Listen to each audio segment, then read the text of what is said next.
IT job కోసం try చేస్తున్నారా? Coding tutor లో ట్రైనింగ్ తో పాటు స్టైఫండ్ అండ్ 100% జాబ్ గ్యారంటీ. నమస్తే, నేను Keshav. Welcome to Suman TV. ఆంధ్రప్రదేశ్లో జనసేన పార్టీ ఫుల్ జోష్ మీద ఉంది. ఒకవైపు మెంబర్షిప్ డ్రైవ్ సూపర్ సక్సెస్ కావడం, అనుకున్న దానికంటే ఎక్కువ ఎన్రోల్మెంట్ జరగడం. మరోవైపు పవన్ కళ్యాణ్ టూర్ కర్ణాటక వైపు, చిరంజీవి టూర్ కేరళ వైపు, ఇంకోవైపు నుంచి నాదెండ్ల మనోహర్ ఢిల్లీ పర్యటన. ఇవన్నిటినీ కలిపి చూస్తే కనుక జనసేన నేతలు రాష్ట్ర అభివృద్ధికి సంబంధించి అధికారంలో భాగస్వామ్యం అయినటువంటి నేపథ్యంలో చురుకైన పాత్ర పోషిస్తున్నటువంటి పరిస్థితి ఉంది. దీనికి అనుగుణంగానే మెగాస్టార్ చిరంజీవి రాజకీయాలతో సంబంధం లేకుండా తనదైన శైలిలో సేవా కార్యక్రమాల్లో పాల్గొనడం కూడా జన సైనికుల్లో ఉత్సాహం నింపుతుంది. ఈ అంశాలపైన విశ్లేషించుద్దాం. మనతో పాటు జనసేన అధికార ప్రతినిధి రాయపాటి అరుణ్ గారు ఉన్నారు. అరుణ్ గారు, నమస్కారం. నమస్తే sir. First time deputy CM హోదాలో కర్ణాటక టూర్ వెళ్ళడం, అలానే అక్కడ జరిగినటువంటి అధికారిక కార్యకలాపాలు, అందులో భాగంగా ఆయన చేసినటువంటి ఒక స్టేట్మెంట్, ఓవరాల్గా ఈ టూర్ ఏ విధంగా జరిగిందని మీరు అనుకుంటున్నారు? సార్, ఒక అటవీ శాఖ మంత్రివర్యుల హోదాలో చిత్తూరు జిల్లా నుంచి పెద్ద ఎత్తున వస్తున్నటువంటి కంప్లైంట్లు ఏవైతే అటవీ ఏనుగులు పొలాల మీద పడి ధ్వంసం చేస్తూ అడ్డొచ్చిన మనుషులను కూడా తొక్కి చంపేస్తున్నాయని చెప్పేసి సుదీర్ఘ కాలంగా ఎన్నో గవర్నమెంట్లు మారినప్పటికీ కూడా ఆ ప్రాంత వాసుల యొక్క కంప్లైంట్ సమస్య ఇదే.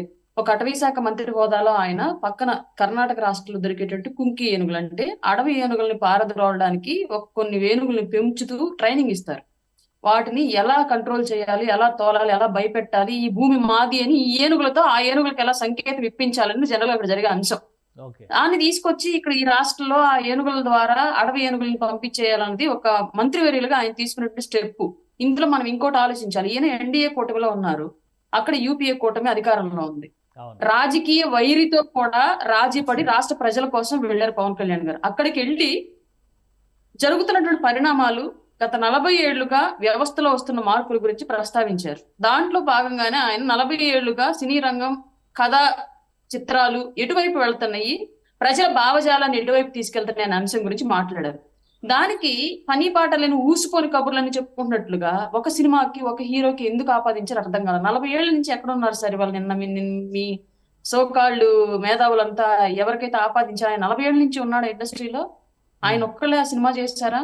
ఆ ఒక్క స్టోరీ అట్లా ఉందా? చాలా స్టోరీలు అలా ఉంటున్నాయి. ఈ విధానాన్ని మారుద్దాము అని చెప్పేసి ఆయన ఒక ఆర్టిస్ట్ గా, ఎట్ ఏ టైం ఒక ఉప ముఖ్యమంత్రిగా, ఎట్ ఏ టైం ఒక ఫారెస్ట్ మినిస్టర్ గా చెప్పారు.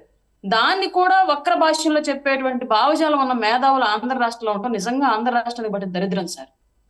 కానీ అంటే టార్గెట్ ఆయనే అనేటువంటి అభిప్రాయం చాలామంది సోషల్ మీడియాలో మీరు అన్నట్టుగా వైరల్ అవుతూనే ఉంది. అల్లు అర్జున్ ఆయన ఉద్దేశించి అన్నారు అడవులు నరకడం అని చెప్పారు. చాలామంది హీరోలు ఇంతకు ముందర కూడా చేశారు. నెగిటివ్ షేడ్స్ ఉన్నటువంటి హీరో పాత్రలు చాలా చూసాం మనం. కానీ స్పెసిఫిక్గా ఆయన అన్నటువంటి పదం అడవులను నరికేయడం హీరోయిజం అవుతుంది అనేటువంటి మాట ఆ సినిమాకే ఆపాదించారు, పుష్ప సినిమాకే ఆపాదించారు అని అంటే ఇది అంగీకరించలేమో. ఎందుకంటే నాదెండ్ల మనోహర్ గారు ఒక సింగిల్ లైన్ క్లారిటీ ఇచ్చారు, పవన్ కళ్యాణ్ గారు ఎవరిని ఉద్దేశించి అనరు అనేటువంటి మాట ఒకటి చెప్పారు. బట్ అయినా కానీ ఆ దుమారం అలానే రేగుతున్నటువంటి పరిస్థితి ఉంది.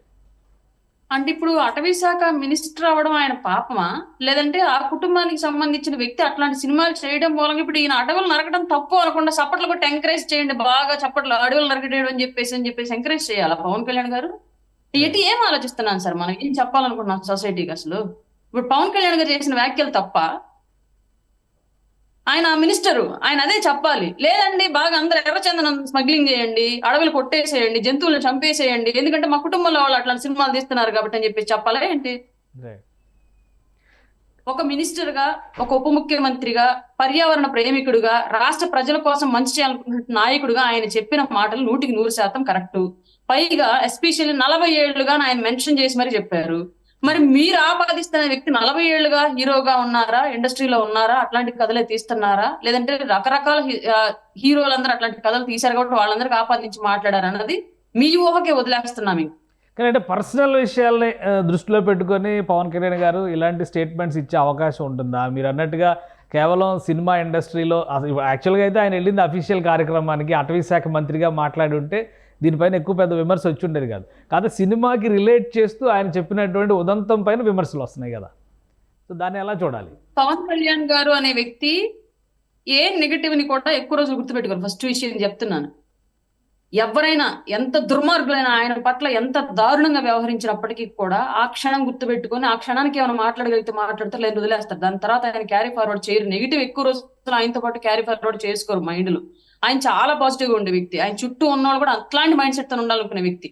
కాబట్టి ఎప్పుడు ఎలక్షన్ ముందు జరిగిన విషయాన్ని ఇప్పుడు దాకా గుర్తుపెట్టుకొని అట్లాంటి స్టేట్మెంట్లు ఇస్తారని నేను అనుకోవట్లేదు. పైగా సినిమా అంటే ఒక హీరో కాదు, అక్కడ వందలాది వేలాది మంది ఆర్టిస్టులు 24 క్రాఫ్ట్స్ లో పనిచేసేటువంటి ఎంతో మంది ఉపాధి కోసం ఉన్నటువంటి నిరుద్యోగులు, ఒక నిర్మాత, అతని జీవితం, అతని కుటుంబ జీవితం, వేలాది కోట్ల రూపాయల డబ్బు, ఎంతో మంది పెట్టినటువంటి ఒక స్కిల్, అదంతా కూడా ఒక సినిమా మీద డిపెండ్ అయి ఉంటుంది. తర్వాత అది రిలీజ్ అయిన తర్వాత బాగుపడాల్సిన ఫ్యామిలీస్ ఇవన్నీ ఉంటాయి. ఎవరో ఒక వ్యక్తిని టార్గెట్ చేసి ఇంతమందిని ఇబ్బంది పెట్టే వ్యక్తి అయితే పవన్ కళ్యాణ్ గారు కాదు. రెండోది, అసలు అట్లాంటి సిల్లీ ఇష్యూస్ ఆయన మైండ్ లో పెట్టుకోరు. మీరు గతంలో చాలా చూడొచ్చు ఎన్ని విషయాలు. జగన్మోహన్ రెడ్డిని క్షమించి వదిలేశాడండి. వాళ్ళు మమ్మల్ని ఏమన్నీ ఇట్లా అయిపోయింది వాళ్ళ చాప్టర్. ఇంకా వాళ్ళని అసలు రాజకీయ వైరిగా కూడా మీరు చూడొద్దు, వదిలేసేయండి అని చెప్తున్నారు. అట్లాంటి వ్యక్తినే వదిలేసిన వ్యక్తి అల్లు అర్జున్ గారు చేసిన విషయాన్ని ఎందుకు గుర్తుపెట్టుకుని మాట్లాడతారండి? ఆయనకి ఏంటండి నీడ్ అసలు? కానీ సోషల్ మీడియాలో పవన్ కళ్యాణ్ గారు చేసిన సినిమాల్లో ఉన్న నెగిటివ్ క్యారెక్టర్స్ పైన కూడా డిస్కషన్ జరుగుతుంది.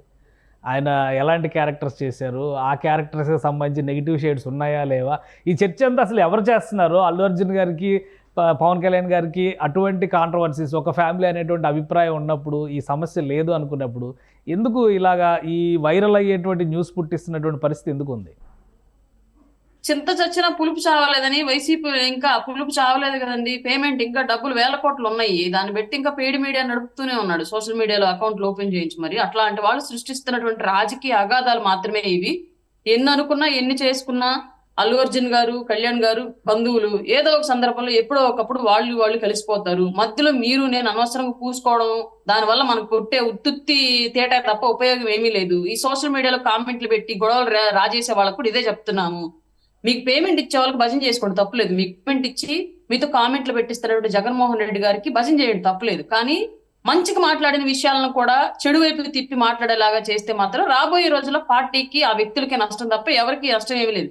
పవన్ కళ్యాణ్ గారు క్లియర్ గా చెప్పారు, నేను ఒక హీరోని అయి ఉండడం మూలంగా, ఒక ఆర్టిస్ట్ అయి ఉండడం మూలంగా నేను ఆపలేకపోయాను ఇట్లాంటి భావజాలం వెళుతున్నప్పుడు సమాజంలోకి. ఈ రోజు ఒక అధికారిక పదవిలో ఉండి ఇప్పుడైనా సరే నేనేమైనా చేయాలి ఈ సంఘటనకు సంబంధించి ఆపటానికి అని చెప్పేసి అన్నారు క్లియర్ గా. ఆ భావజాలను ఆపడానికి అన్నారు తప్ప ఆ సినిమాని ఆపడానికో ఆ హీరోని ఆపడానికో అని చెప్పి ఎక్కడ చెప్పలేదు. వాస్తవానికి ఇక్కడ ప్రెస్ మీట్ జరిగిన సందర్భంలో కూడా పవన్ కళ్యాణ్ గారు కన్నడ పవర్ స్టార్ పునీత్ రాజ్ కుమార్కి సంబంధించిన సినిమా గురించి మాట్లాడారు. ఆ సినిమా సెన్స్ని చెబుతూ, అంటే అలాంటి సినిమాలు 40 ఏళ్ల క్రితం వచ్చేవి అనేది వాస్తవానికి జరిగింది. అది గంధడ గుడి అనేటువంటి సినిమాకి సంబంధించి పునీత్ రాజ్ కుమార్ చేసినటువంటి ఒక సోషల్ ఓరియంటేషన్ ఉన్నటువంటి క్యారెక్టర్. అక్కడ వన సంరక్షణ, పర్యావరణ పరిరక్షణ అనేటువంటిది కాన్సెప్ట్. అంటే మన తెలుగులో జనతా గ్యారేజ్ లాంటి కాన్సెప్ట్, అది సూపర్ హిట్ అయినటువంటి సినిమా. సో ఆ సినిమాకి రిలేట్ చేస్తూ ఆయన ఇది మాట్లాడారు. సరే, రాజకీయంగా ఏ విధమైనటువంటి విషయాలు లేకపోయినా కానీ మెగా ఫ్యామిలీలో ఏదో ఉంది అనేటువంటి ప్రచారం పదే పదే జరుగుతున్నప్పుడు పవన్ కళ్యాణ్ గారు కానీ, చిరంజీవి గారు కానీ, ఆ కుటుంబంలో ఉన్నటువంటి వారు దీన్ని ఖండించడానికి లేదా అలాంటిది ఏది లేదు అని సంకేతం ఇవ్వాల్సినటువంటి అవసరం కానీ, అవకాశం కానీ, బాధ్యత కానీ ఉంటుందా? ఒక విషయం మీద స్పందించడం మొదలు పెడితే అదే పనిగా వాళ్ళ కుటుంబంలో విషయాలు, ఎవరి కుటుంబంలో వాళ్ళు చూసుకోకుండా పోయి మెగా ఫ్యామిలీలో మాత్రమే తొంగు చూద్దాం అనుకున్న వాళ్ళు చాలా మంది ఉన్నారండి సమాజంలో. ఇవాళ ఇండస్ట్రీలో కానివ్వండి, స్టేట్ లో కానివ్వండి, రాజకీయాల్లో కానివ్వండి, ఎన్నో సందర్భాలు చూసాం ఆ విషయాలు కూడా. ప్రతిదానికి స్పందిస్తూ వెళ్తే ప్రతి ఒక్కడు ముందుకు వచ్చి మాట్లాడుతూనే ఉంటారు. ఎక్కడ ఆగిపోవాలి ఇప్పుడు? వాళ్ళ కుటుంబం గురించి వచ్చే విమర్శల్లోనో, లేదంటే వాళ్ళ కుటుంబ బంధువులతో వచ్చే గొడవలు ఉన్నాయని చెప్పేసి జనాలు సృష్టించే అంశాల్లోనో ఒక రాజకీయ నాయకుడు, లేదంటే ఒక పెద్ద హీరోలు, సమాజంలో గౌరవ మర్యాదలు ఉన్నటువంటి వ్యక్తులు, ఇట్లాంటి వాళ్ళంతా ఈ విషయాల దగ్గర ఆగిపోవాలా? ఇప్పుడు మీ కుటుంబానికి, మీ బంధువులకి, మీకు ఎవరికి గొడవలు ఉండవా? మా కుటుంబానికి, మా బంధువులకి ఎవరికి గొడవలు ఉండవు. అందరూ వసుదైక కుటుంబంలాగా అందరం బాయ్ బాయ్ అని ఆలింగనం చేసుకుంటూ తిరుగుతున్నామా ఏంటి? ఎవరి కుటుంబాల్లో లేకుండా ఏముండవు సార్. ఏదో అనవసరంగా పాపం వాళ్ళ ఫ్యామిలీ సౌమ్యులు ఏమి అనరు. ఇళ్ల మీదకి వెళ్ళి కొట్టేవాళ్ళు అయితే ఇట్లా పుకార్లు పుట్టే కాదు. వాళ్ళు ఎవరి ఇళ్ల మీదకి వెళ్ళి కొట్టరు. ఇష్టారీతిగా ఎవడెష్టం వచ్చినట్టు వాళ్ళు మాట్లాడుతూ ఉంటారు అంతే. సుమన్ టీవీలో మీ పర్సనల్ అండ్ బిజినెస్ ప్రమోషన్స్ కోసం కింది నెంబర్కి కాంటాక్ట్ చేయండి.